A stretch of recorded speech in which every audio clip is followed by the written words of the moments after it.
Bonsoir à tous. À la une de cette édition de l'information ce soir sur les antennes de la télévision du Monde. Selon le communiqué du ministre directeur du cabinet civil à la présidence de la République, le chef de l'État, son Excellence Paul Biya, s'exprime donc ce soir. Un discours visiblement spécial après un exercice similaire en 2008 qui suscite plusieurs commentaires au regard des enjeux de l'heure.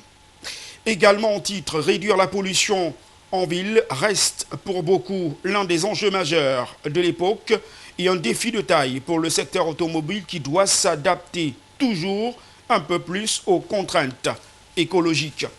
Et puis en sport, CHAN 2020, Coupe d'Afrique des Nations 2021, le ministre des Sports et de l'Éducation physique était en visite à Douala. Le professeur Narcisse Mouele Kombi est venu toucher du doigt l'état d'avancement des différents chantiers. Voilà pour le sommaire. Bonsoir à tous et merci de nous retrouver sur les antennes de la télévision du Monde pour cette édition de l'information. Édition que nous ouvrons par cette annonce officielle de plusieurs à travers un communiqué signé par le ministre directeur du cabinet civil à la présidence de la République, Samuel Vondoyolo. C'est donc ce soir à 20h que le chef de l'État, Paul Biya, s'exprime à la nation. Un discours qui intervient pratiquement 11 ans après un exercice similaire. C'était en 2008. Discours qui nourrit aujourd'hui tous les commentaires, reportages.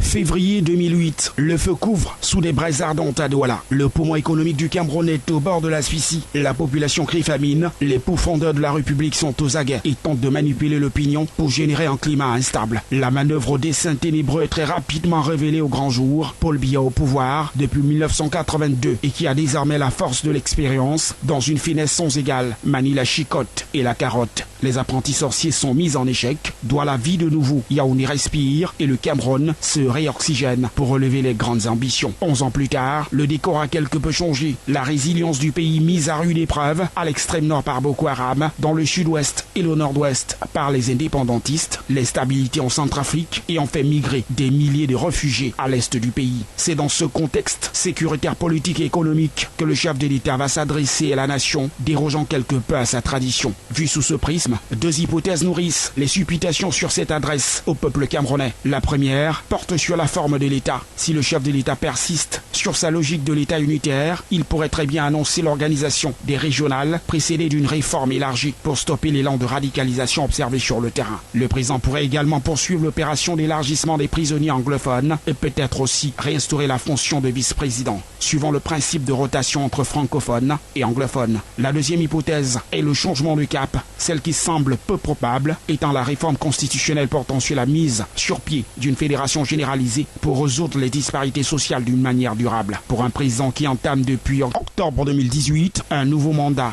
et qui ambitionne de libérer les énergies pour saisir les opportunités, le président de la République Paul Biya pourrait également remanier son gouvernement, un changement de grande amplitude pour concrétiser sa vision de politique générale. Pour ce qui est des épilogues sur la probable démission du locataire d'Etoudi, cette hypothèse semble s'éloigner au regard des mécanismes mis en œuvre pour constater la vacance au Cameroun. Des hypothèses qui n'excluent pas que le Sphinx, maître du temps politique au Cameroun et apôtre de la paix, son Excellence Paul Biya, surprenne.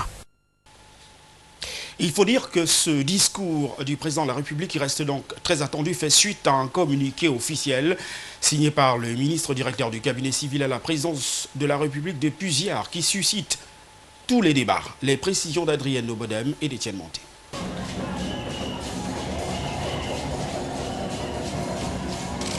À plus de 3 décennies à la tête du Cameroun, Paul Biya avait fini par habituer les Camerounais à 2 adresses au cours de l'an, le 31 décembre et le 10 février. C'est donc tout surpris que les Camerounais vont d'abord l'apprendre par une rumeur qui fait le buzz sur la toile que le chef de l'État va s'adresser aux Camerounais. Information confirmée quelques heures plus tard par le ministre directeur du cabinet civil de la présidence de la République. Dans un communiqué, le directeur du cabinet civil précise que le président de la République, Paul Biya, va s'adresser à la nation dans un message radio-télévisé ce 10 septembre 2019 à 20h. Et comme on pouvait s'y attendre, les réactions fusent, allant des plus extrêmes aux plus apaisées. C'est le sujet de presque tous les commentaires dans les rues de la ville de Douala. Que va dire le chef de l'État ce soir? À la question, les langues se délient et on va dans tous les sens.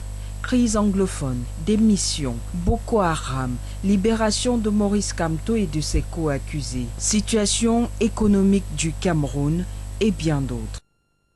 J'aimerais qu'il résolve le problème anglophone,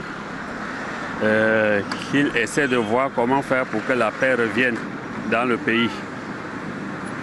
Ouais, s'il peut libérer les prisonniers politiques et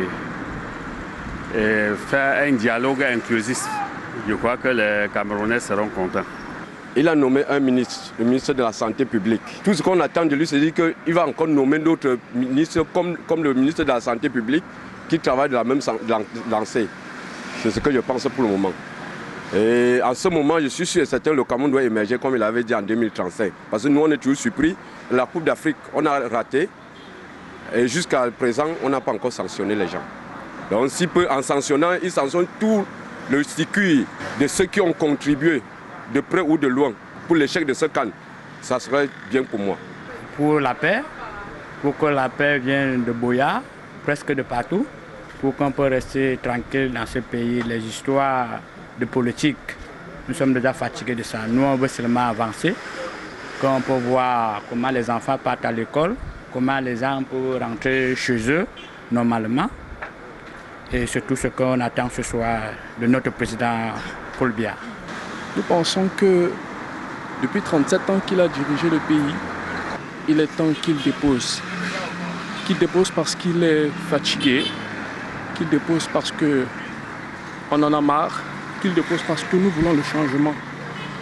Donc on espère que ce soir il va déclarer sa démission. Il va déposer sa démission et... Rien que la paix. Parce que nous voulons la paix au Cameroun. Pour que nos enfants du sud-ouest et du nord-ouest aillent à l'école, reprennent les classes. Nous ne voulons plus la guerre au sud-ouest et au nord-ouest. C'est tout ce que je propose.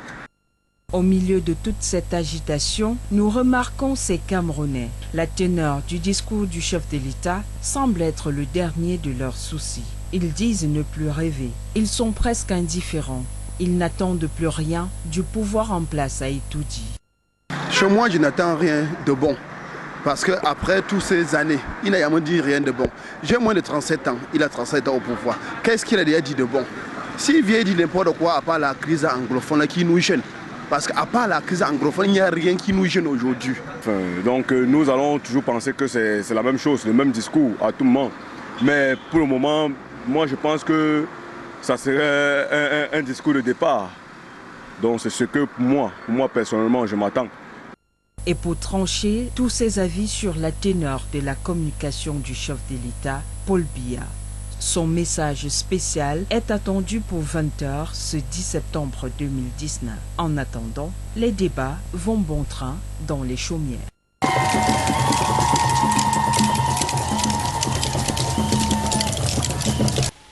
Il faut dire qu'au-delà des supputations sur le contenu de ce discours du chef de l'État ce soir, vous nous dites, Jean-Germain Yéna, que le président de la République Paul Biya pourrait nous servir un discours aux allures martiales, comme ce fut d'ailleurs le cas en 1991, lors du retour au pluralisme politique au Cameroun, ou en 2018, ou en 2008, j'y arrive, lors des émeutes de la faim. Reportage.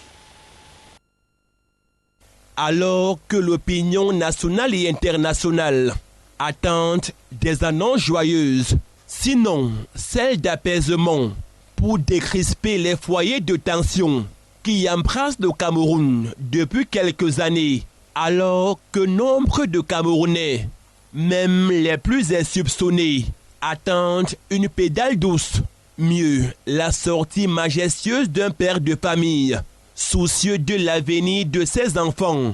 Paul Biya pourrait plutôt utiliser un ton martial ce soir qui prendrait à contre-pied la grande majorité des Camerounais, alors qu'une masse critique des Camerounais vivant au pays ceux de la diaspora ainsi que la communauté internationale surfent sur des signaux que pourrait annoncer le chef de l'État sur l'ouverture d'un dialogue national, annoncé à grand renfort de publicité.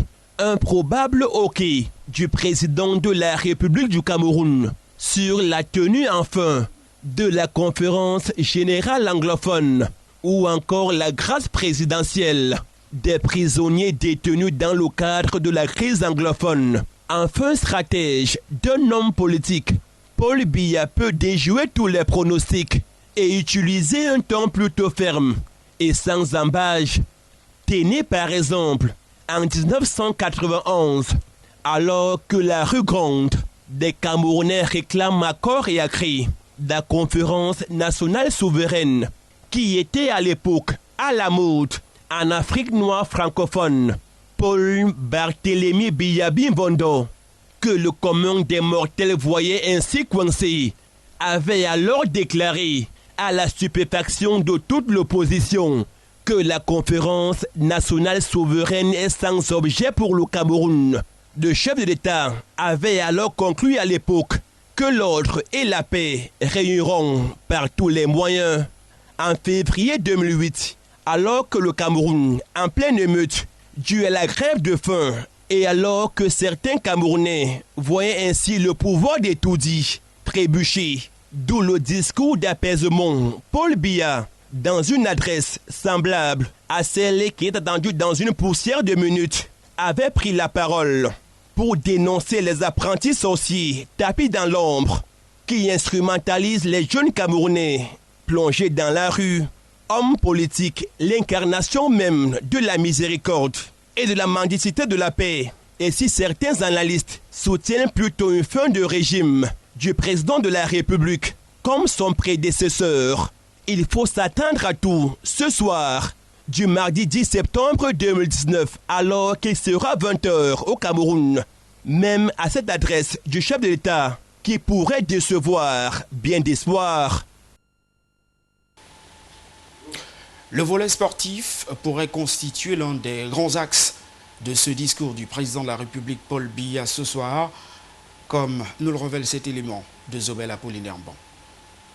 Comme en 2018, où le président Paul Biya avait montré toute sa détermination à ce que le Cameroun soit pays hôte de la CAN 2019 en déclarant, je cite, « Le Cameroun sera prêt le jour dit », l'actualité sportive brûlante actuellement pourrait également constituer l'un des paragraphes de son discours à la nation ce soir. La débâcle des Lions indomptables à la dernière Coupe d'Afrique des Nations en Égypte, le limogeage du coach Clarence Seedorf et de son adjoint Patrick Kluivert, la réorganisation du football professionnel au Cameroun, mais surtout le bras de fer persistant entre le général Pierre Semengue et Sédou Bobondioya. Le président Paul Biya pourrait également se pencher sur les échéances qui attendent à nouveau notre pays, à savoir l'organisation du championnat d'Afrique des Nations en 2020 et la Coupe d'Afrique des Nations en 2021. De rendez-vous que le Cameroun ne saurait à nouveau manquer sous le prétexte du non-achèvement des travaux de construction des infrastructures sportives. Et enfin, le président Paul Biya pourrait rendre un hommage mérité à un valeureux lion qui a fièrement arboré la tunique vert, rouge et jaune et hissé plus haut le drapeau camerounais à l'international. Il s'agit de l'ancien capitaine des Lions indomptables Samuel Eto'o-Fils qui vient juste de raccrocher les crampons. En plus de la classe politique, la société civile et autres, les sportifs camerounais seront également tout tués ce soir pour écouter le père de la nation, le premier sportif camerounais. Parlons à présent d'éducation. Rentrée scolaire 2019-2020 au Cameroun. Quelques semaines après le kick-off de cette rentrée scolaire, les handicapés moteurs et visuels ont également regagné le banc de l'école. Cas pratique au centre spécialisé de réhabilitation des sourds-muets et malentendants de Bafoussam, Praxet Toulou, Herbert Kouamou. À la maternelle, les tout-petits se frottent pour la première fois à l'apprentissage du langage des signes. Dans les autres classes du primaire comme du secondaire, l'heure est aux révisions intenses. À notre passage, dans certaines classes, les enseignants s'évertuent à emmener les apprenants à maîtriser l'hymne national. Des enseignements de toutes les matières en langage de signes, pas toujours évidents pour les élèves, mais attentivement suivis par ceux-ci. L'enseignement des personnes sourdes est assez complexe. Vous voyez un enfant qui n'a jamais entendu, qui va à l'école et qu'on doit lui apporter son langage et utiliser ce même langage pour l'enseigner. C'est très difficile. Le français est une langue. La langue des signes en est une autre langue. Et quand on utilise le français pour enseigner les élèves qui ne communiquent en signes, vous comprenez que c'est une deuxième langue qu'on est en train de forcer. Et parce que chaque enfant a droit à l'éducation, le chef de cet établissement spécialisé invite tous les parents qui détiennent encore à la maison leur progéniture sourd-muet ou malentendant à leur donner l'opportunité d'acquérir une éducation adéquate. Seulement, l'établissement fait face à plusieurs difficultés, notamment le manque de matériel didactique et le problème de prise en charge des enseignants. En ce qui concerne les difficultés que nous rencontrons ici, elles sont nombreuses. D'abord, vous savez que les élèves sourds viennent de familles pauvres et aussi ces familles n'ont pas beaucoup de moyens pour aider ces enfants à venir à l'école. Et l'autre difficulté, il faut trouver de l'aide pour nourrir tous ces enfants qui vivent à l'internat ici. Parce qu'actuellement, nous avons à peu près une centaine d'élèves, dont 40 enfants sont internes. Nous avons aussi besoin de matériel didactique. Les chaises, les bancs qui manquent aussi. Et sans oublier qu'il faut aussi des moyens financiers pour aider à l'encouragement des professeurs dessous ici au CESON. Malgré ce chapelet de difficultés, c'est avec enthousiasme que le corps enseignant, le personnel administratif et les élèves se mettent à la tâche pour une année scolaire 2019-2020. Aujourd'hui c'est lundi, demain sera mardi.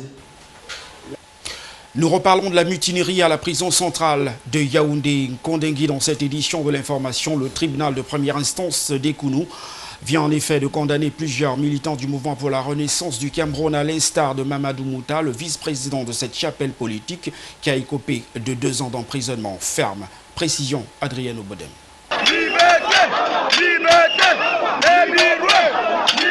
Le tribunal d'Ekounou rend son verdict sur l'affaire de la mutinerie à la prison centrale de Kondengui. Plusieurs militants du mouvement pour la renaissance du Cameroun impliqués dans cette affaire et déférés devant cette juridiction écopent de peines d'emprisonnement ferme allant de 2 à 3 ans. Poursuivis à la suite des mutineries du 22 juillet 2019 dans ce pénitencier, sur les 177 prisonniers identifiés comme meneurs, le tribunal reconnaît la culpabilité de plusieurs militants du parti de Maurice Kamto, notamment son premier vice-président, Mamadou Mouta, condamné à 2 ans de prison ferme, 3 ans pour Serge Branco-Nana pour rébellion en groupe et destruction de biens. La juridiction, tout en condamnant, blanchit certains. C'est le cas du docteur Foulefak, Brice Momo, Tim Kwam, Ngona et Pascal Toukam. Ils sont reconnus non coupables de tous les faits mis à leur charge. Verdict qui ne les acquitte pas pour autant. Les meneurs de la mutinerie de Kondengui ainsi que plusieurs de leurs camarades sont toujours incarcérés. Ils sont attendus devant le tribunal militaire pour participation à une marche interdite par les autorités. Ils sont poursuivis ainsi que le président du mouvement pour la renaissance du Cameroun, Maurice Kamto, pour hostilité à la patrie, insurrection, incitation à la révolte, perturbation de la circulation des personnes et des biens.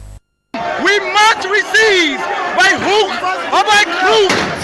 Soon, we are not scared. We are not scared. Hors de nos frontières, pour réduire la pollution automobile dans les villes, ce secteur doit désormais s'adapter aux contraintes écologiques. Détail de nos confrères d'Euronews.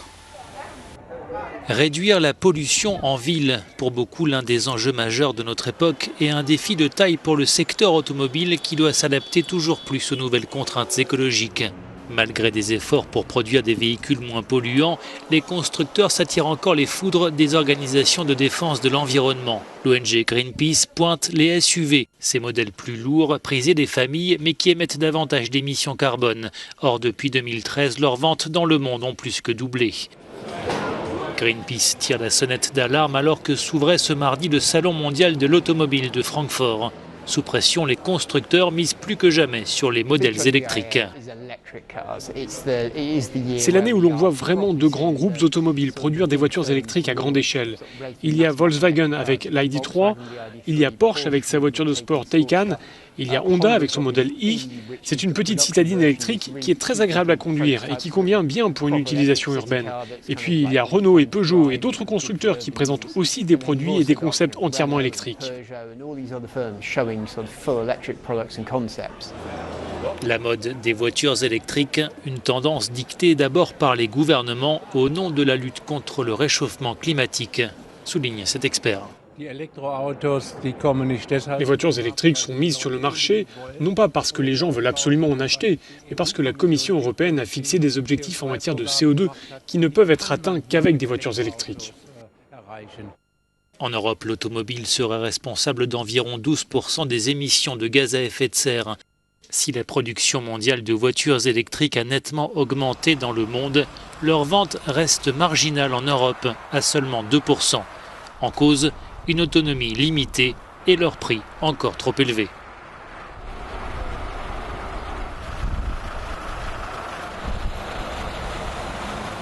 En sport à présent, nous parlons du championnat d'Afrique des Nations 2020 et de la Coupe d'Afrique des Nations 2021 prévue au Cameroun. Le ministre des Sports et de l'Éducation physique était sur le terrain à Douala. Le professeur Narcisse Mwele-Kombi est venu toucher du doigt l'état d'avancement des différents chantiers. Zobel Apollinaire Bon, Étienne Monté.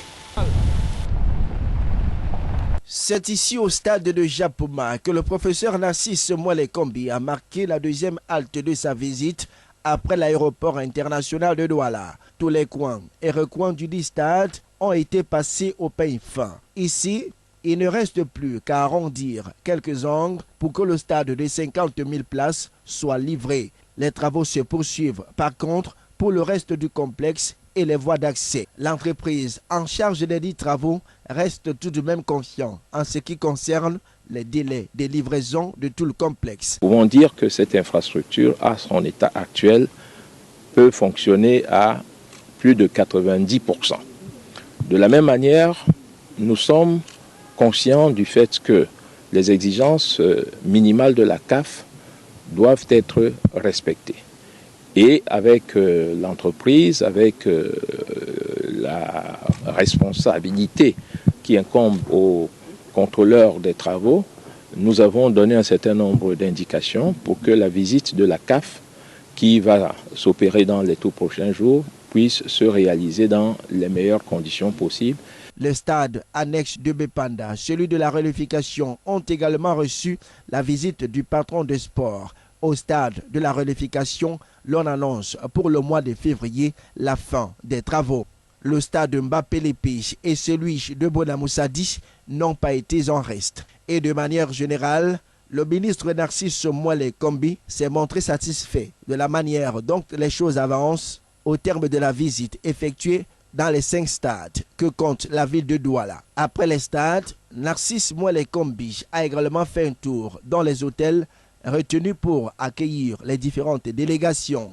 Il a été question de vérifier si ces derniers se sont déjà conformés aux normes et aux standings exigés par la Confédération africaine de football. Là aussi, pas de grands soucis à se faire, mais le patron de sport n'a pas manqué de formuler quelques recommandations. C'est donc avec le cœur presque net que le ministre Narcisse Moelle Kombi a bouclé sa visite des infrastructures à Douala dans l'espoir que tout sera fin prêt avant la visite des inspecteurs de la Confédération africaine de football annoncée dans les tout prochains jours. Les villes de Limbi, Bafoussam et Garoua vont également être soumises au même exercice. C'est tout pour cette édition de l'information ce soir, édition décalée en raison du discours du président de la République Paul Biya qui intervient dans quelques minutes et à suivre en direct sur les antennes de la télévision du Monde. Une adresse à la nation qui sera par ailleurs suivie d'une émission spéciale décryptage, toujours sur le meilleur de la télé. Restez sur nos programmes. Au revoir.